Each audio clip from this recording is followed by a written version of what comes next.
Bueno, seguimos ahora, vamos a ver las últimas ediciones del CEIP.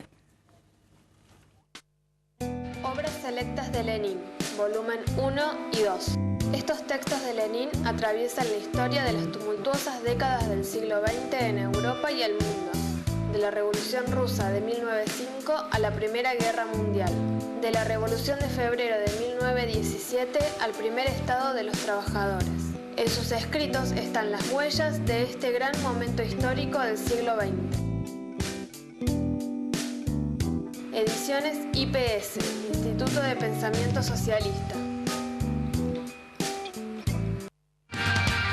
Bueno, seguimos y bueno, han llegado bastantes mensajes. Rosa de Barrio Sarmiento dice que de las otras se ocupe de los trabajadores y no de los que tienen plata como hizo hasta ahora. Bien, y ahora vamos a ver qué está pasando estos días. Estuvimos cubriendo el conflicto de salud. Nos referimos a la enfermera que ha sido detenida acusada de homicidio y la solidaridad de sus compañeros y compañeras de trabajo. Veamos el informe y enseguida volvemos. Nuestra compañera, una enfermera de uno de los pabellones, que fue detenida con una forma muy irregular por una denuncia sin fundamento, con la atención de un paciente que falleció en el hospital durante la guardia en que ella estaba, pero que estuvimos muchos profesionales. Hubo un médico que firmó un certificado de función donde no se había ejercido ningún tipo de violencia ni de iatrogenia sobre el paciente que falleció. La acusación es homicidio. La detuvieron el martes después que salía de su trabajo.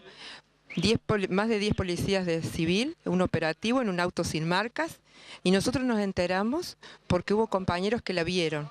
Esta mañana, en pleno momento en que íbamos a celebrar la asamblea para ver qué medidas de lucha hacíamos para liberar a nuestra compañera, querían llevar a otra de nuestras compañeras, lo cual se pudo impedir gracias a que toda la asamblea se movilizó, en un comunicado que manda el gobierno hoy diciendo que las medidas que estamos tomando, que decidimos tomar en la asamblea y que fueron avaladas por todos los sindicatos que están trabajando, CEP, ATE y UTS, son ilegales, son medidas fascistas y patoterilas las que estamos tomando en legítima defensa de nuestra compañera. O sea, la medida que tomamos es tomar el hospital en forma parcial, digamos, porque no podemos evitar atender a los pacientes en las urgencias y emergencias y a los pacientes internados. Nos han dicho que en las próximas horas se va a resolver esa situación, que dejemos a cargo a los expertos en eso, que nosotros nos quedemos a un costado.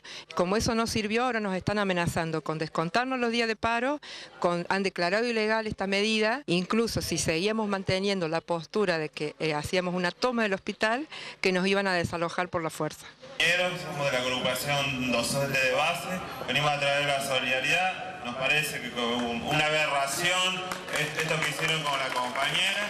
Desde el CEPROD venimos, como ya lo hemos hecho la semana pasada, a darles toda nuestra solidaridad. No llama la atención en esta provincia que se lleve detenida a una trabajadora enfermera. Uno de los represores más grandes puede andar libre caminando y a una trabajadora que no se sabe ni bien por qué se la llevan detenida en un hospital. Entonces, la realidad es que la SOTA diga lo que dice respecto de ustedes, de las medidas que están llevando adelante y piden no haga absolutamente nada o directamente salga a repudiar, habla de un gobierno que claramente ha demostrado ser lo que es, no interesarle la salud pública y atacar abiertamente a los trabajadores como lo viene haciendo. Nosotros creemos que la única forma de liberar y luchar por la libertad inmediata de María Inés es con la movilización,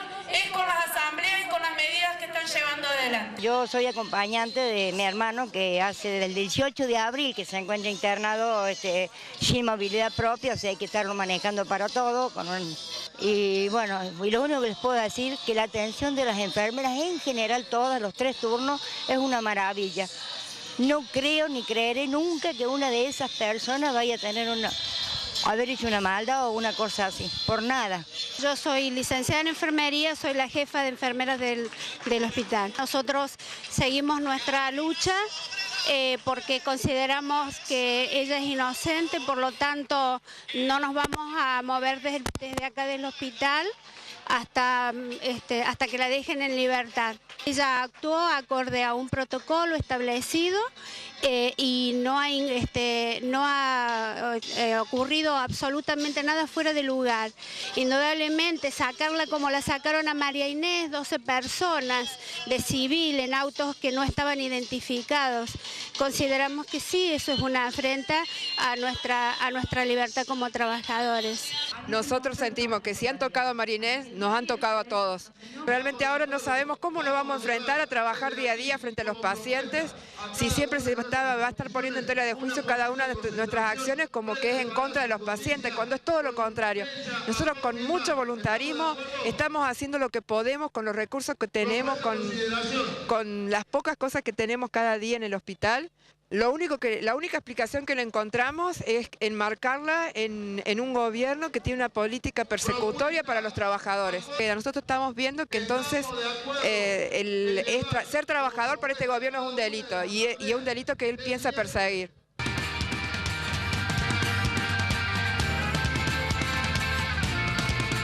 Bueno, desde Giro a la Izquierda nos solidarizamos con María Inés Palacio, una enfermera que, como tantas, como todas, hacen magia con falta de insumos y jornadas extenuantes de trabajo. Enseguida continuamos con nuestra columna internacional. Nueva publicación, Ideas de Izquierda.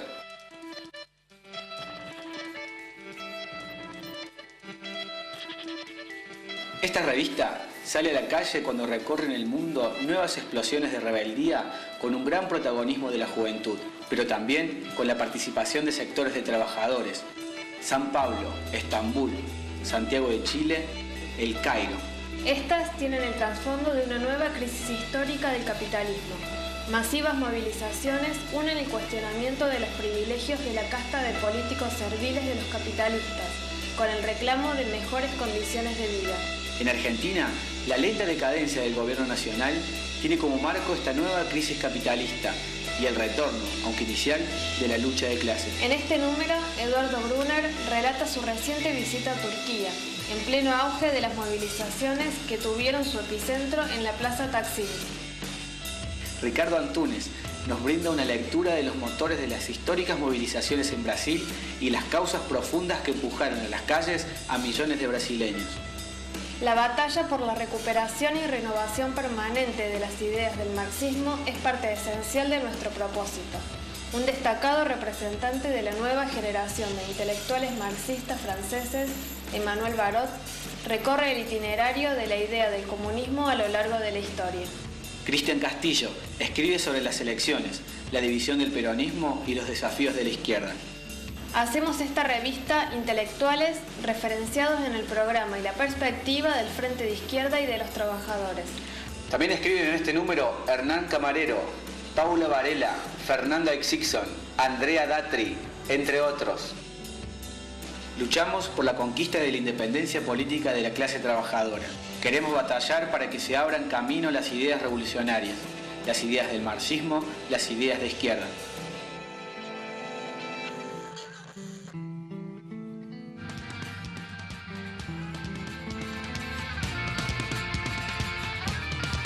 Y seguimos en nuestra columna internacional junto a Eduardo Castilla, del blog colectivo Apuntes de Frontera. ¿Qué tal, Eduardo? ¿Cómo estás? ¿Qué tal, Elena? ¿Cómo estás? Bien, bueno, veíamos la presentación, tenemos la revista. Sí, acaba de salir directamente, ya está en Córdoba, se puede conseguir en distintas librerías y en distintos kioscos de la ciudad de Córdoba, del centro de la ciudad de Córdoba esencialmente.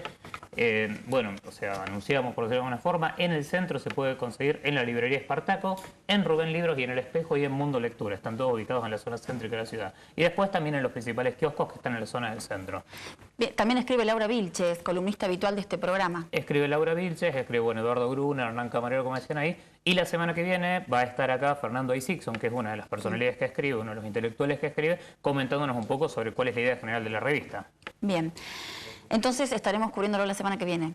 Bien. Eduardo, para recuperar un poco lo que hablábamos la semana pasada con respecto a Egipto, ¿no? Mientras era el programa, horas antes había sido el golpe de Estado. Claro, exactamente. Que, bueno, que podemos actualizar al día de hoy.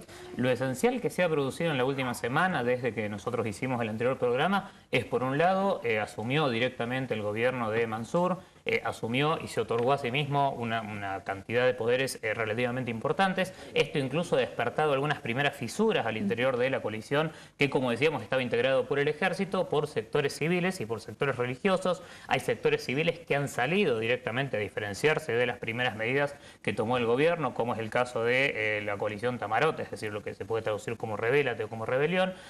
Al mismo tiempo, lo que estamos viendo también es un inicio de la resistencia de sectores de lo que es la base de la hermandad musulmana, no de su conducción. Recordemos que Morsi llamó a resistir pacíficamente. Hemos visto movilizaciones la semana pasada donde incluso ha habido muertos, y el lunes lo que se transformó en una masacre directamente. Había un rezo en una mezquita cercano donde está detenido Morsi. En ese rezo el ejército, mientras rezaban frente a la mezquita, el ejército y las fuerzas policiales embistieron contra los manifestantes, y el saldo es de 51 muertos y más de 400 heridos. Entonces, estamos viendo a grandes rasgos estos dos fenómenos. Por un lado, una coalición que asume, pero que ya empieza a tener fisuras, lo que muestra la inestabilidad política abierta, y por el otro lado, la resistencia de sectores de la hermandad musulmana, que lo que muestra es que es muy difícil lograr estabilidad en este nuevo gobierno después del golpe. Y ante esta resistencia, ¿cómo ha actuado el gobierno? El gobierno ha tomado dos medidas. Por un lado, ha intentado atraerse a sectores del Partido de la Justicia y el Desarrollo, que es el sector político de la hermandad musulmana.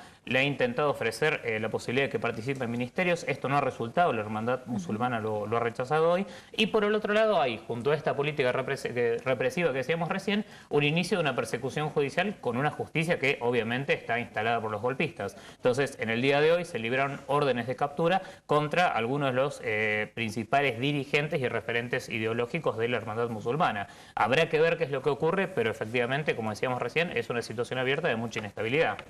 Eduardo, en el mes de abril de este año hubo 1.462 protestas identificadas por el Centro para el Desarrollo Internacional, es decir, 48 por día, de las mayorías por reclamos económicos y sociales. O sea que esto no solamente es un récord que rompe en la historia de Egipto, sino que también es un pico mundial en este mes.